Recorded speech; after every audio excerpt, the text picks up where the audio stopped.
할렐루야. 요즘은 말씀으로 인해 회복되어지고 치유되어지려면 여러분의 자녀들 집에 들어가실 때 대문을 열 때 그냥 열고 들어가지 마시고 다 같이 이 집이 평안할지어다. 아멘. 이 자녀된 권세는 다른 게 아닙니다. 하나님의 말씀의 능력이 있는 거죠. 그러므로 내 집은 만민이 기도하는 집이라고 말씀하신 것처럼 성전을 들어올 때도 마찬가지입니다. 이 집이 평안할지어다. 명성교회가 오늘부터 모든 인사가 들어갈 때마다 다시 한번 손을 들어 이 집이 평안할지어다.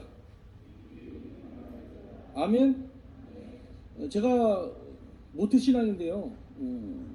본과 외가로 제가 4대째입니다. 그런데 듣고 그걸로 안 되더라고요. 모든 건 다 실천에 옮겨야 됩니다. 그래서 지금 제가 자꾸 귀찮게 해드리는 것은 오늘 제가 설교 끝나고 이제 나가면 다 잊어버리게 되니까 아예 몸에 그냥 성령으로 체질화되게 이렇게 만들고 가고 싶어가지고 욕심을 부리고 있는 겁니다. 그러므로 손을 드는 연습을 많이 하셔야 됩니다. 우리가 사거리에서 365일 출근 시간에 그러니까 6시 반 전에 도착해가지고 사거리에 7명의 멤버가 서서 합니다. 할 때 제일 중요한 건 손을 들고 할렐루야입니다. 예수를 믿는 사람이든 안 믿는 사람이든 주도권 싸움이거든요. 할렐루야! 그러면 예수 안 믿는 사람들도 이제는 아멘 합니다.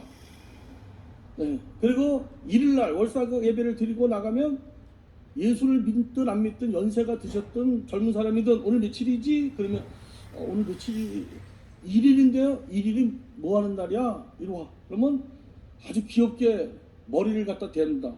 그럼 제가 안수기도 하고 축복기도 하는데 이제 한 100여 명으로 늘었습니다. 거리에서 어떻게 그렇게 거부하는 사람도 없고 그렇게 귀엽게 예수를 믿든 안 믿든 나는 불교인데 하면서도 머리를 갖다 댑니다. 그게 철저한 권세입니다. 하나님이 저와 여러분에게 주신 영적 권세인 걸 믿으시기를 바랍니다. 그러니까 몸에 배셔야 돼요. 그러니까 옆 사람 한번 쳐다보시고 자, 할렐루야. 손을 이게 손이 잘 올라가야 돼요. 제가 축도할 때 주 예수 이렇게 하는 거하고 주 예수 그리스도의 은혜와 할렐루야 다르지 않습니까? 그죠? 이 눈으로 보는 게 중요한 거거든요. 그러니까 이 축도할 때도 우리 주 예수 그리스도의 은혜와 이렇게 하는 것보다는 주 예수 그리스도의 은혜와 할렐루야. 그러니까 인사했을 때도 거리에서 할렐루야 이렇게 할겠어요? 아니면 할렐루야 이러면요 그 사람도 깜짝 놀라가지고 아멘 이렇게 됩니다. 다 이해가 되시죠?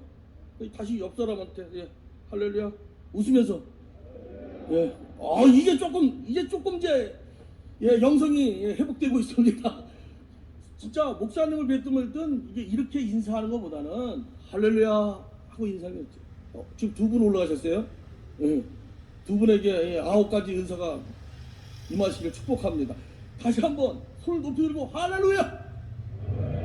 예, 그러니까 버스가 지나가도 할렐루야 이러면 모든 기사들이 다 그러니까 사거리 문화가 완전히 바뀌어 버렸어요. 이게 하루아틀 싸움은 아니겠죠. 그 전에 뭐 경찰이 와서 뭐 여러 가지 난리도 피고 뭐 욕도 하고 뭐 내가 지보다 더 나이를 먹었는데도 뭐 목사인데도 손가락을 막 이러고 돌리면서 머리 회전이 빨라지라고 축복하는 것 같아요. 막 이러면서 막 이런 거예요. 혓바닥을 막 내밀고 가는데 그렇게 내가 좋은가 보다 그 생각을 나는 너무 좋아하는 피켓 전도를 하면서 선물을 그렇게 많이 받았어요. 그러니까 무조건 추운 날만 기다립니다. 겨울에 제일 추운 날은 생기는 게 10배예요. 그죠? 예수 안 믿는 사람들이 더 갖다 줍니다.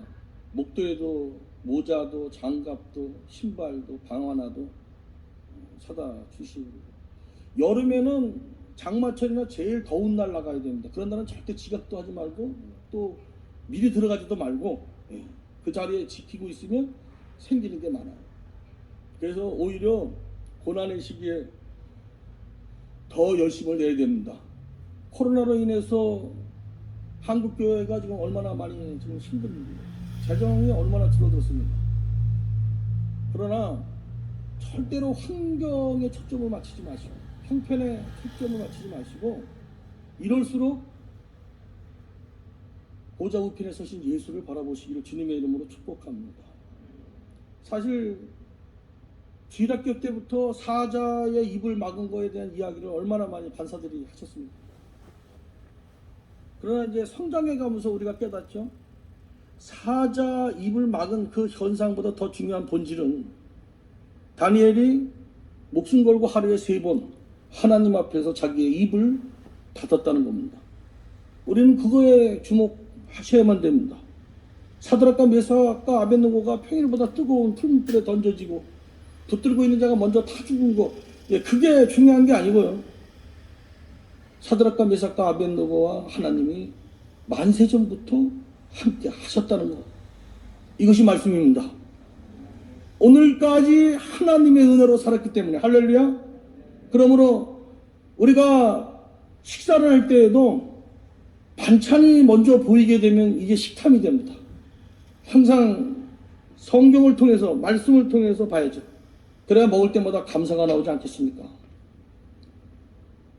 사람과 관계도 마찬가지예요. 자식도 말씀, 성경을 제껴놓고 자식을 보면 그 자식이 우상이 되고 맙니다. 그렇게 자녀를 양육하라고 성경은 가르치지 않았습니다. 그러므로 항상 말씀을 통해 자녀를 보십시오. 그리고 그 자녀에게 하나님의 뜻이 이루어지길 기도하시기를 바랍니다.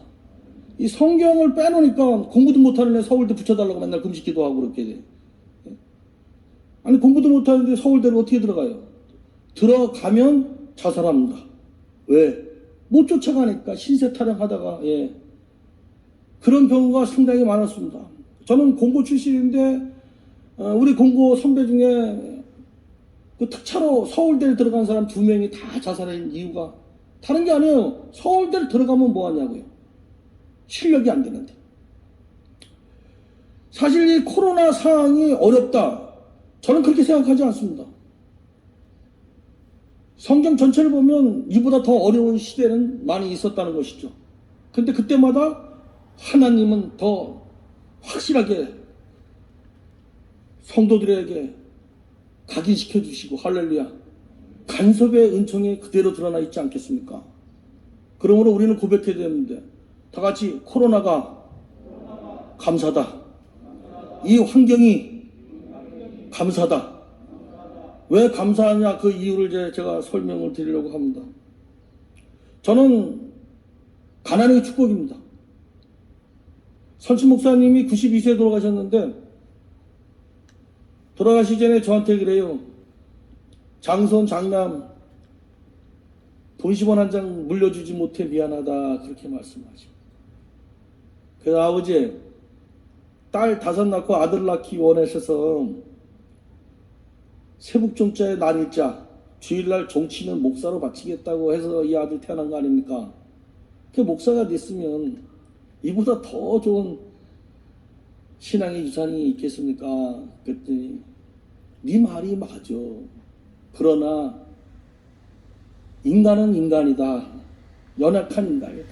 그래서 이 육신의 아버지로서 너한테 미안한 마음이 든다, 그렇게 말씀하시더라. 돌아가시고 나니까 그 생각이 자꾸 들어요. 사실 저희 집이 어렸을 때 어마어마하게 부자였었어요. 근데 새벽마다 어머니가 새벽 기도를 하시면 갑자기 방언에 나오면서 툭 튀어나오는 말이 뭐냐면 내 집 짓고 네 집 지어라, 이 말씀이 일주일 내내 당신 입으로 나오는데 그 말을 몰랐어요. 이해를 못했어요. 옛날에는 방언하면 이단이라고 그랬잖아요. 그래가지고 집을 3번이나 지려고 하다가 다 실패하시고 그냥 서울로 그냥 도망치듯이 이사를 올라온 경험이 있습니다. 그래서 저는 지금까지도 제 이름으로 집을 갖고 있지를 않습니다. 왜냐면 지금 교회 보증금 1,400만 원 지금 21년 그 한 건물에 있습니다. 월세가 170만 원인데 그 1,400만 원이 제가 63년 동안 모아놓은 전 재산입니다. 우리 노예에서 보니까 제가 제일 가난하더라고요. 오히려 통장은 마이너스 3억이고. 근데 감사한 게 이렇게 가난하다 보니까 마포에서 첫 번째 겨자씨교회를 개척하고, 그리고 이제 두 번째 개척한 것이 대명교회입니다. 개척할 때부터 지금까지 이제 사례비를 받을 수가 없는 형편이었어요. 그래서 늘 노점, 돗자리를 길에다가 깔아놓고 호루라기 불면 짐 싸가지고 도망가는 그 생활을 30여 년을 했죠. 몇 년 전에는 졸업식장 꽃장사를 했는데 정말 힘들어요. 왜냐하면 각 학교의 정문에 제일 중요한 자리를 차지하려는 싸움이 엄청나거든요. 아주 흉측합니다. 그 목사가 먹고 살려고 꽃장사를 다니고, 낮에는 일산에 중고 물품들 가서 명품들 찾아가지고 그렇게 장사를 하면서 먹고 살았습니다. 제 집사람이 22살에 저한테 왔어요, 시집에. 22살 왔을 때 아버님이 참 연세가 많으셔가지고 시골교회에 계실 때 아이들이 할아버지라고 불렀습니다. 그 아이들이 이제 더 이상 아버지가 건수할 수가 없으니까 전부 저를 쫓아오기 시작을 했어요. 나중에는 한 15명 정도가 저희 집으로 들어오는데 단칸방 한 방에 그렇게 그냥 층층이 쌓여가지고 살기 시작했습니다. 집사람은 목사 집안은 그렇게 살아야 되는 줄만 알고 분말 없이 참 고생 무지무지 시켰습니다. 제 나이가 젊지만 우리 아버지를 할아버지라 불렀던 그 아이들은 족보상 저를 아버지라 부르고 저를 엄마라 부릅니다. 36년이 됐죠 벌써. 큰애가 벌써 51살입니다. 71년생. 큰아들은 총신 96회 총신대 신학과 나와서 목사가 되었죠. 그 아이가 자녀가 넷입니다. 그러다 보니까 큰딸, 큰아들이 다 이제 나이들이 50이 됐습니다. 그러니까 젊었을 때는 시장 갈 때 저를 아버지, 아빠, 엄마 이러고 부르고 다니니까 다 청량리 정신병에서 탈출한 줄 알고 사람들이 다 이상하게 봤어요. 시골 교회에서는 그 집안들이 다 있습니다. 그 집안들이 제가 세단 몰고 다니면서 애들 거렁뱅이 시켜가지고 뜯어먹고 산다고 소문을 내가지고 한 10년 아버지가 목회하기 힘들다고. 제가 아버지 목회지 그 마을을 내려가서 나는 면허증도 없는데 왜 이상한 소문을 내가지고 우리 아버지를 힘들게 하냐, 그런 일도, 그런 사건도 있습니다. 그 애들 할머니들이 키운 애들도 있어가지고 저는 엄마도 많았어요. 애들 할머니를 저는 어머님이라고 불렀거든요. 그 장례식 때 우리 아이들이 다 주회종들입니다. 우리 집에 신대원 96회, 100회, 101회 다 있어요. 그러니까 저 서대문의 동산교회 담임 목사님, 우리 애가 거기에 9년 동안 유치부 전도사 있었는데 돌아가셨다고 하니까 장례식장으로 왔어요. 근데 제가 상주로 앉아 있으니까 권사님들이 또 워낙 또 주님이 책임지시잖아요. 아니 한나가 어쩌고 저쩌고 하고 막 이러더니 또 뭐 아니 이삭이를 뭐 누가 뭐 들려 제 귀에 90에 낳았다는 둥 막 이러면서 살아가. 근데 저 목사님은 얼마나 성령 충만하면 늙지도 않았냐 이런 얘기를 하고 있습니다. 거기 권사님들은 지금 제가 거기 아들인 줄만 알고 가짜인지 모르고. 그 이제 큰 아들이 결혼할 때 독산동에 있는 성천교회 목사님이 집내 기도하러 오셨는데 올라가면서 그냥 올라가시지. 우리 부부가 앉아있는 쪽을 고개를 이렇게 돌아보다가 입이 쩍 벌어지셨는데 그 입이 안 닫히시더라고. 너무 놀래가지고.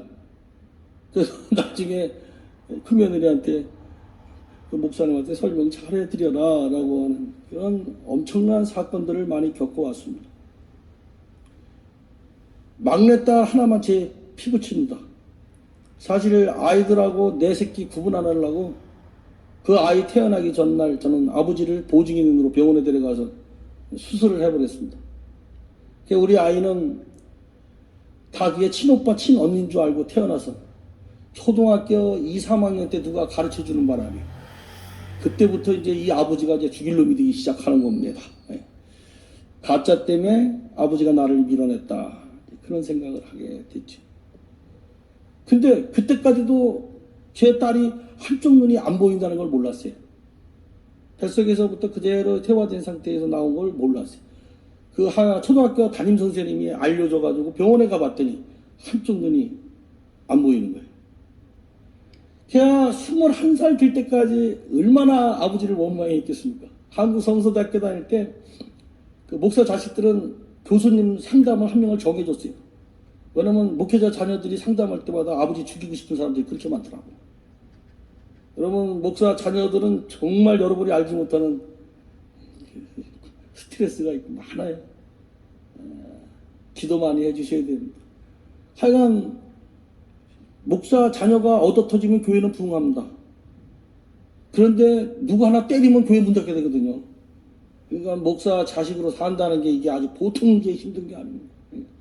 근데 21살 때 강남에서 나색이 유행할 때가 있었어요. 제가 사무장을 알아가지고 우리 교회 전도사하고 딸하고 보냈는데 나는 그래서 이 안 보이는 쪽은 안 할 줄 알고 한쪽만 할 줄 알았는데 이걸 양쪽을 다 이렇게 했나 봐요. 그때부터 눈이 보이기 시작한 겁니다. 기적이 일어나기 시작한 거죠. 여러분, 이 세상 공짜는 없습니다. 죽어라 하고 주를 위해 사는 것 같아도 사실은 하나님이 나를 사용해 주시는 거죠. 그 이유는 복 주시기 원하시기 때문인 것입니다. 그 가난이 점철되어 살아왔기 때문에 저는 가난이 뭔지 이제 몰라요. 워낙 가난하게 살았거든요. 국민학교 때부터 중량교 뚝방에 살아가지고 가마떼기 철거당할 때 길바닥에서 잠도 자고 잠잘 데가 없어서 교회 가서 자면 또 사모님이 쟤는 잠잘 데가 없어가지고 맨날 거지 새끼처럼 교회 와서 잔다고 그러고 걔 중량교 뚝방에 살면서 학교 다닐 때 그때 서울 도로에 세면특보로 사각형을 깔 때거든요. 그때 여성분들은 700원, 남자들은 900원. 저는 불법이기 때문에 800원밖에 안 주시더라고요. 새벽 3시에 나가야 되는데 잠깐 늦잠을 자가지고 나갔더니 그 모임 장소에 아무도 없는 거예요. 중량교 뚝방을 이쪽 저쪽 막 뛰어다니는데 얼마나 허전한지 중량교 뚝방 앉아가지고 삽자로 꽂아놓고 진짜 이렇게 살아야 되나. 근데 그때 제 입술에서 찬송이 나오더라. 먼 하늘 이상한 구름만 떠도 행여나 내 주님 오시는 가해. 고개 들고 벌림을 눈물이 쭉 흐르더라고. 그래, 죽을 마음 갖고 살자.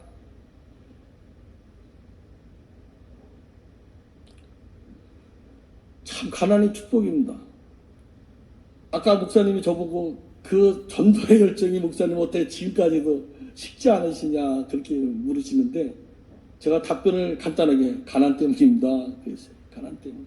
매일 하루하루 먹고 살아야 되잖아요. 제가 다른 건 다 있어요. 사람의 복도 받고. 없는 건 돈이거든요. 가오는 있는데 돈만 없는 것뿐이죠. 그 돈이 없는 게 얼마나 감사하냐면요. 제가 늘 밤 한밤중에 일어나서도 혼자 있을 때 부르는 찬송이 복음성가가 하나 있어요.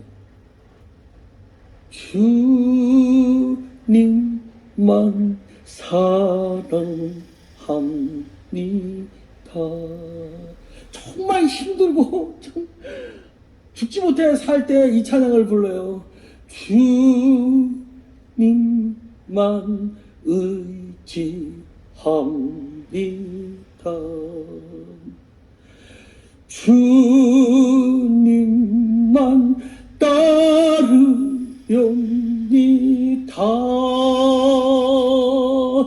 오 할렐루야, 오 할렐루야, 주님만 찬양합니다.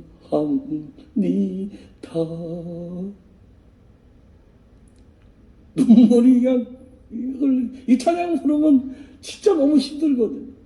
아무리 목사라고 해도 정말 하루하루가 힘들어. 그러면 늘 이 찬양을 부르요.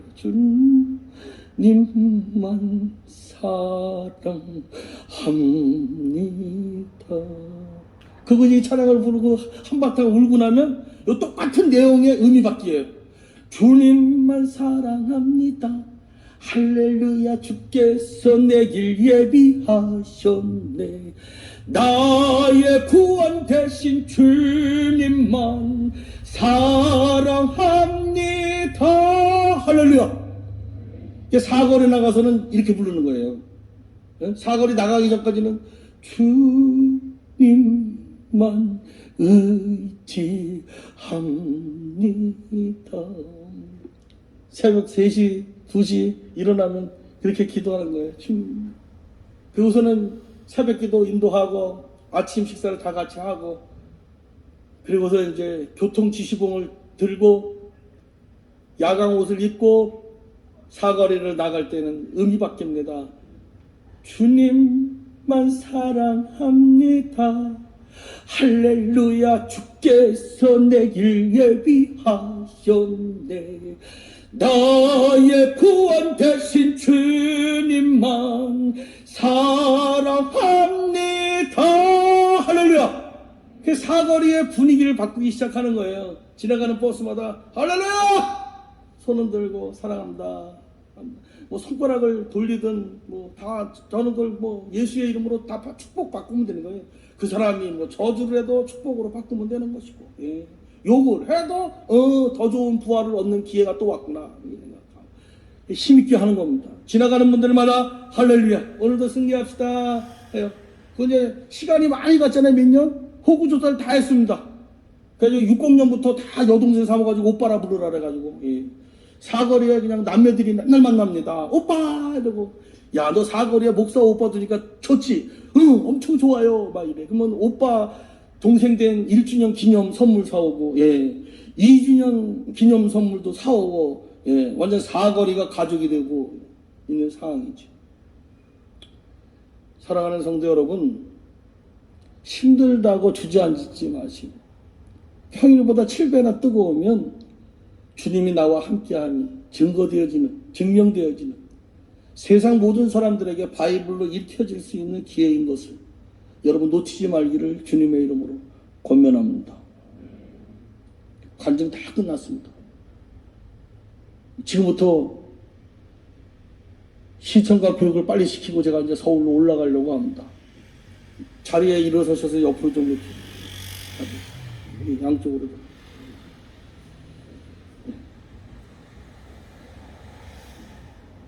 자, 지금 여러분들이 사거리에 서 있는 겁니다.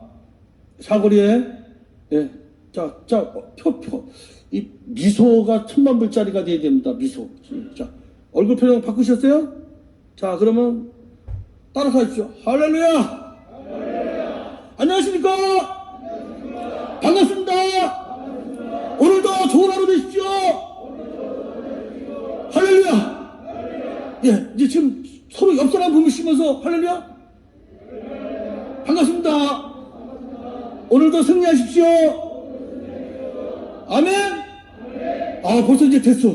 이제 앉으세요. 예. 그렇게 하시면 되는 겁니다. 뭐든지 이게 믿음은 담력입니다. 배짱이 있어야 돼요. 그냥 세상 사람들을 그 전도하러 나가가지고 누가 이 주보를 갖다가 아파트 정문에다 이렇게 붙이는데 문이 열리더래요. 다리야 나 살려나고 도망쳤다고. 아니 어느 교회는 아파트 입주하기 전에 교회 명패를 갖다가 붙이는데요, 강력본드로 붙인답니다. 이게 안 떨어지게. 그래가지고 전화가 온대요. 거기에 반드시 교회 전화번호를 적어놓는데, 그러면 전화 걸어서 막 욕을 하고 난리를 핀대요. 그게 바로 전도의 접촉점.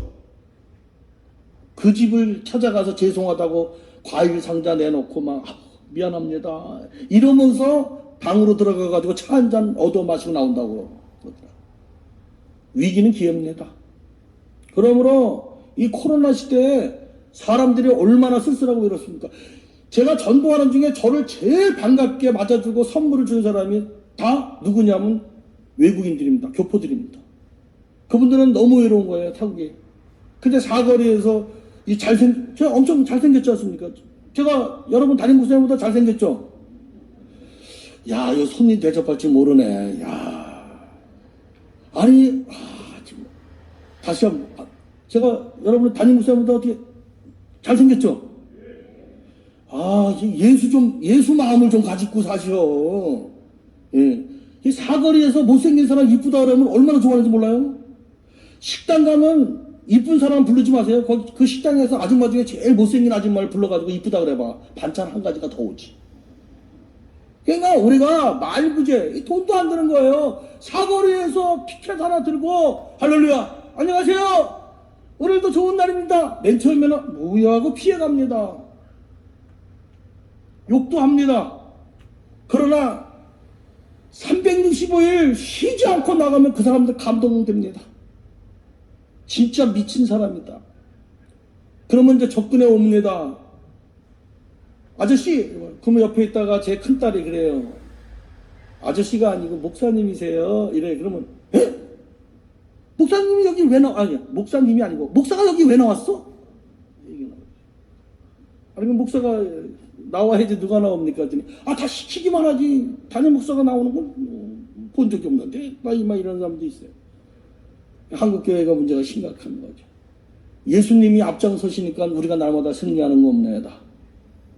제가 이 교회 와서 한 바퀴 삥 돌면서 화장실 가면서 다 구석구석 쳐다보고 느낀 게 뭐냐면,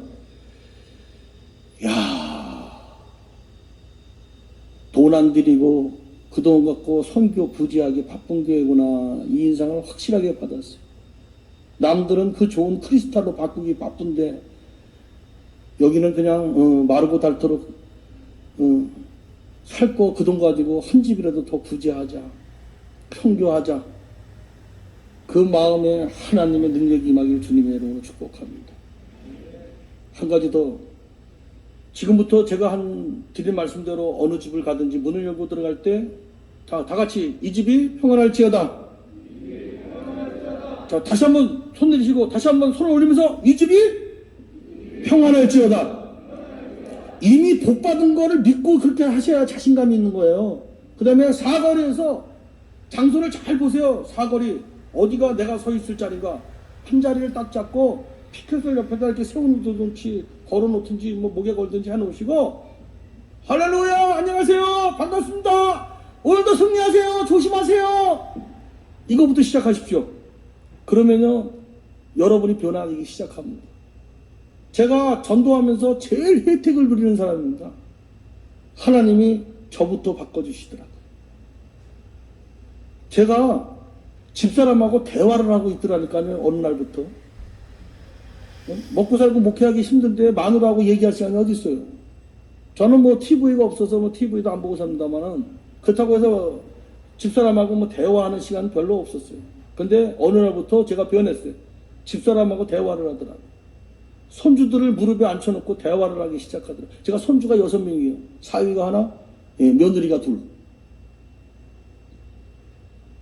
대화를 하더라고요. 제가 변하더라고요. 그리고 아무리 힘들고 어려워도 전도 나갈 때는요, 밤새도록 끙끙 앓다가도 힘이 나요. 제가 전도를 하는 게 아니고 성령이 하시는 겁니다. 비가 오잖아요? 그 전에 전도자 엄청 한 사람이에요. 아버지 그 시골교회 전교생이 중학교가 320명인데 제가 285명이 우리 교회, 아버지 교회로 다 토요일마다 몰려왔어요. 춘천에서 그 선교단, IVF 선교단체가 와서 선교 공부를 할 정도로 무지무지 전도의 역사를 일으킨 사람이죠. 엘리야 그 선교회 저 원주 그 이단들이 기타 치면서 지하철 전도할 때 제가 시골에 중학생 애들을 차에다 싣고 올라가가지고 지하철마다 뒤집어 놓은 사람 중에 한 사람입니다. 제가 그들하고 싸우느냐고. 그런데 옛날에는 비가 오면요 그 핑계대고 전도 안 했어요. 여름에는 덥다고 살 탄다고 방학했었습니다. 근데 이 피켓 전도가 시작된 거는 제가 계획한 게 아닙니다. 집에서 가만히 있다가 핸드폰을 쳤는데 최춘선 목사님이 또 뜨더라고요. 근데 그날은 뭐가 보이냐면 전도하시다가 기차 1호선 그 수원역 그 의자에 앉아서 돌아가셨다는 내용이 딱 보이는 거예요. 그거를 딱 보는 순간 내가 목회를 이렇게 끝내야 되나? 내가 60을 이렇게 맞이해야 되나? 이런 생각이 그때 들더라.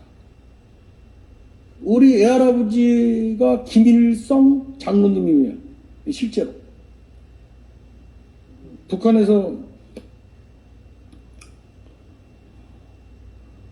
지하교회 인도자로 단 한 번도 예배를 중단하고 빼먹은 적이 없으시답니다. 나중에 중국의 이모한테 들은 얘기입니다. 근데 누가 밀고 해가지고 총살을 당하셨거든. 제 마음에 그런 거예요. 외할아버지 장로님도 총살을 당하고 순교까지 하는데 내가 목회를 이렇게 해야 되나. 그래서 제가 에이 된장 하면서 일어났어요. 그리고 교회 띠를 두르고 공원으로 나갔습니다. 공원에 나가니까 할아버지 할머니들이 앉아 계시더라고요. 할아버지 할머니하고 수다 떨어주고 들어주고 어깨 주물러 드리고 그렇게 다시 전도를 또 시작했습니다. 근데 지하철 입구를 어느 날 가는데 그 국회의원 당선됐다고 피켓 들고 이러고 있더라고요. 그때 내 머리에 딱 스치는 게 저 피켓에다가 글씨만 바꿔 놓으면 저 괜찮겠다. 그래서 제가 국회의원 그 사람이 서 있으라고 사진을 찍었어요. 가만 좀 있어 봐봐. 그래서 사진을 찍었습니다. 그리고 출판사에 다니는 작은 며느리한테 보여줬어요. 너 이거 만들어줄 수 있겠냐? 내가 문구는 내가 보내줄 테니까. 했더니 한번 만들어 볼게 해서 만든 게 오직 예수 피켓입니다. 제가 알기로는 아마 전 세계에 아마 거의 200군데에서 똑같이 피켓 전도를 지금 그걸 하고 있다고 저는 알고 있거든요. 왜냐면 한 군데를 제가 모르는 분인데 소개했더니 거의 주문량이 있잖아요. 거기서만 주문하는 건 아니거든요. 그래서 피켓이 시작된 겁니다. 그래서 제가 피켓 전도, 그 다음에 성도들의 간증, 두 번째 책 피켓 예수, 그리고 에피소드를 중심으로 이번에 세 번째 피켓 전도 행전을 저는 책 쓸 줄 몰라요. 무식해가지고요.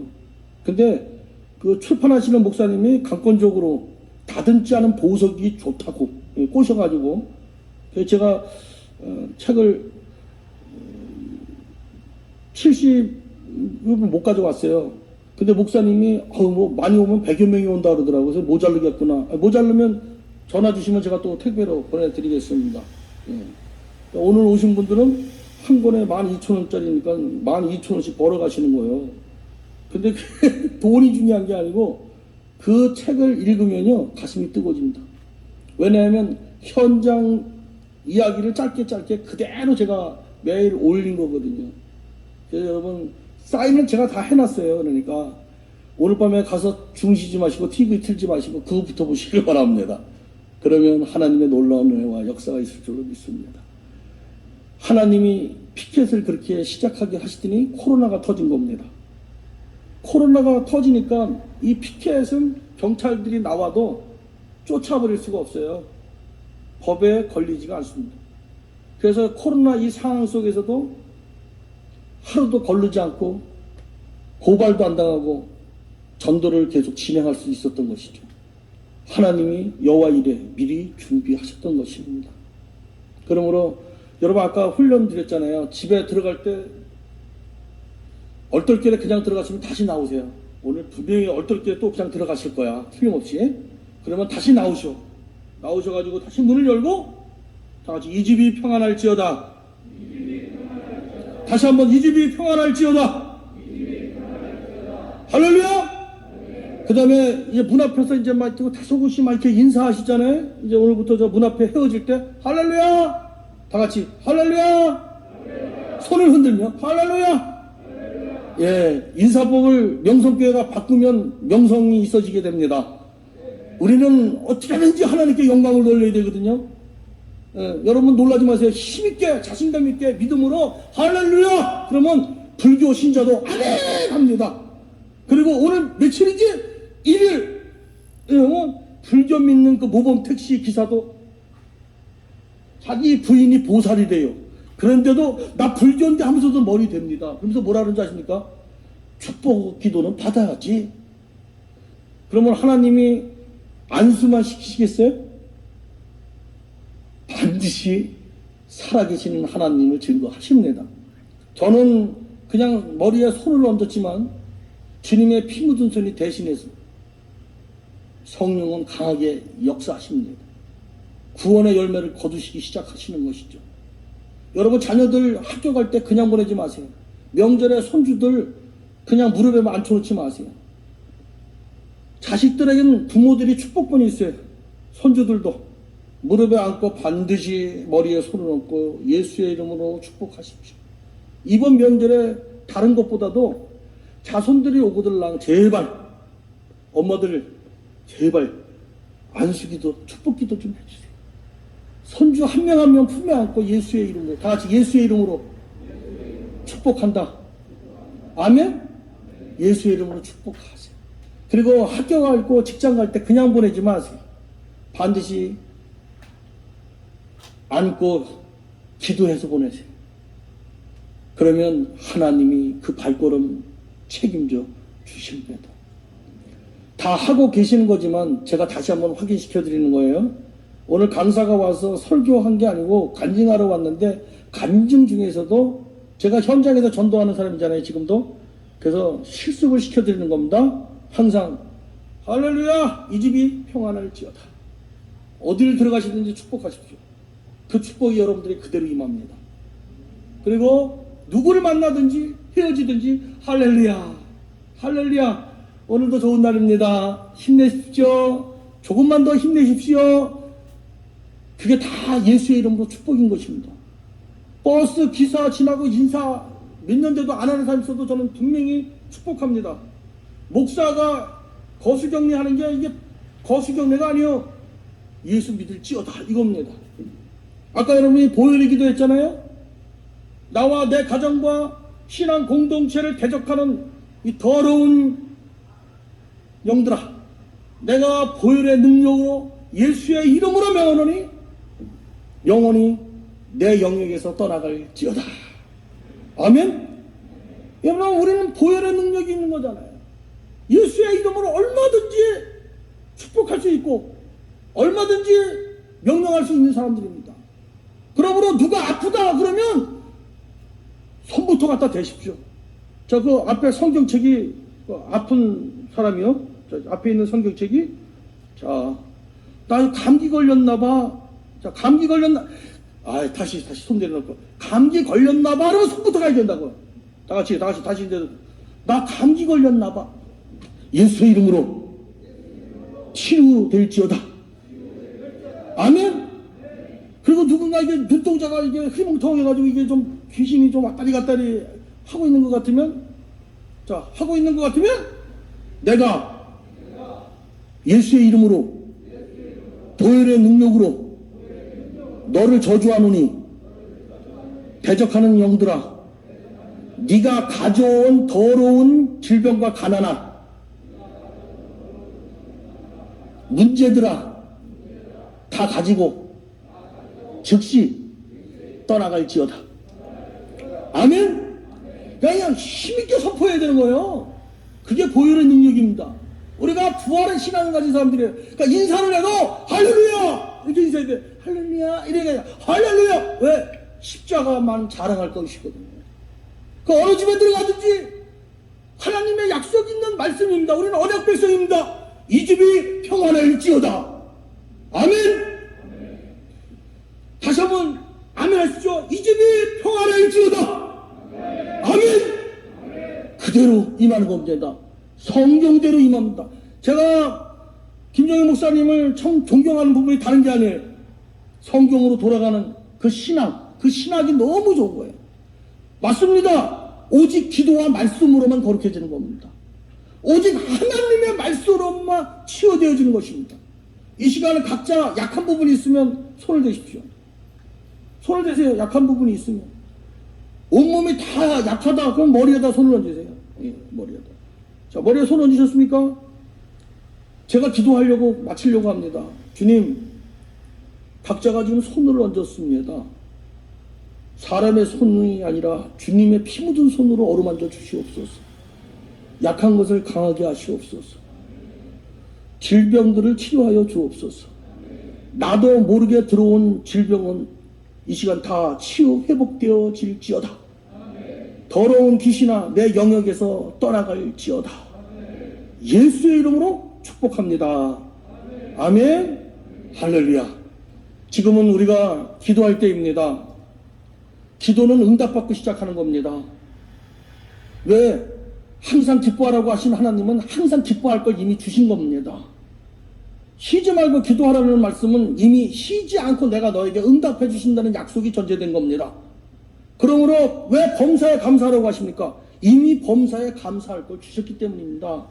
그러므로 우리가 기도할 때 이미 하나님께 구한 건 받은 줄로 알고 감사 기도해야 되는 것입니다. 그러면 어떻게 성령이 임합니까? 지금까지 내가 게을러가지고 중단했던 기도생활, 하나님 말씀 묵상, 특히 전도, 이거 다시 회복시키기 원하신다면 오늘 이 밤에 두 손 높이 들고 회개 기도하셔야 됩니다. 한 영혼을 천하보다 귀하게 여기라고 하셨는데, 때를 얻든지 못 얻든지 복음을 증거하라고 했는데, 땅끝까지 이르러 내 증인이 되라고 했는데, 내가 자신있게 할렐루야도 못 외치고 예수의 이름으로 축복하지도 못하고 내가 왜 신앙생활 이렇게 식었는가, 다시 한번 이 시간 반성하시고 여러분 회개할 수 있기를 바랍니다. 지금 찬송가 내 영혼의 은총이보를 틀 수가 있나요?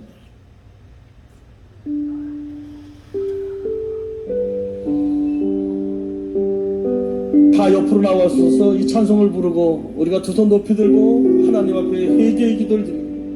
성령님이여 임하시옵소서. 간절함으로 기도합니다. 오니 은총을 보 중한 죄짐 벗고 보니 슬픔 많은 이 세상도 천국으로 화도다. 할렐루야 찬양하세. 내 모든 죄 사함받고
예수 모신 곳이 그 어디나 하늘나라 할렐루야 찬양하세 내 모든 죄 사함받고 주 예수와 동행하리 그 어디나 하늘